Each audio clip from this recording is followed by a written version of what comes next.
ঢাকা 8। মাননীয় সদস্য, আপনার সময় 20 মিনিট। হাদি ভাই, হাদি ভাই, ও হাদি ভাই, উঠো। ওই যে তোমার নাম ঘোষণা হয়েছে, তাড়াতাড়ি যাইতে হইব, দেরি হয়ে যাইতেছে। কোনো কিছুতে পিছনে পড়া এটা তো তোমার সাথে যায় না। ওঠো ভাই, তাড়াতাড়ি ওঠো। কি হইল, ওঠো না কেন? ওই যে সংসদে যাইতে তোমার জন্য বোরাক অপেক্ষা করতেছে, তোমার শাহবাগ এক্সপ্রেস। ওঠো না ভাই, তুমি না গেলে পবিত্র সংসদে ইনসাফের কথা কে কইব কও? বহুকাল যে দেশের মানুষ ইনসাফ পায় না, সংসদে ইনসাফের কথা কেউ কয় না।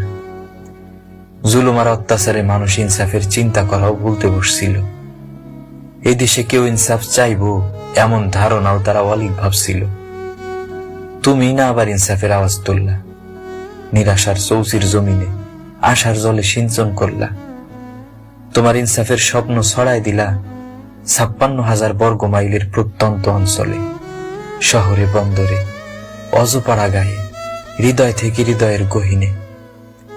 তোমার নিত্য হাসি মুখে ভরসা কইরা সবাই তোমার আপনজন ভাবতে শুরু করলো। তোমার কণ্ঠে সবাই দুঃখ কষ্টের ভারে চাপা পড়া, হৃদয়ের ভাঁজে ভাঁজে জৈমা থাকা, বলতে না পারা ব্যর্থ কথাগুলো খুঁজে পাইল। মাজলুমরা ভাবল তুমিই তাদের নীরব দাবির সাহসী কণ্ঠস্বর। এত স্বপ্ন দেখায়া তুমি এখন ঘুমাও, কেমনি হইলা এমন স্বার্থপর? ওঠো না ভাই, ও হাদি ভাই, তুমি বুঝতেছ না কেন? আমাদের উপর অভিমান করছো ভাই, উত্তর দাও না। তুমি না জাবের রে কইছিলা তুমি চইলা গেলে আমি বড় একা হয়ে যাব।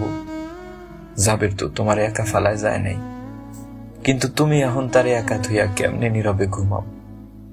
তুমি না ঘুমের মধ্যে জাবেরের মাথার নিচে তোমার বালিশ দিয়া নিজে ফ্লোরে ঘুমাইতা। আজকে কতদিন হইয়া গেল জাবের রাস্তায় ঘুমায়, তুমি কি দেহ না? জুমা তো ভাই ভাই করতে করতে পাগল পারা প্রায়, চোখের পানিতে সারাক্ষণ বুক ভাসায়। তোমার কি এখন একটু মায়া লাগে না? ও হাদি ভাই, ওঠো না ভাই। সারা দেশের মানুষ তোমার জন্য অপেক্ষায় আছে।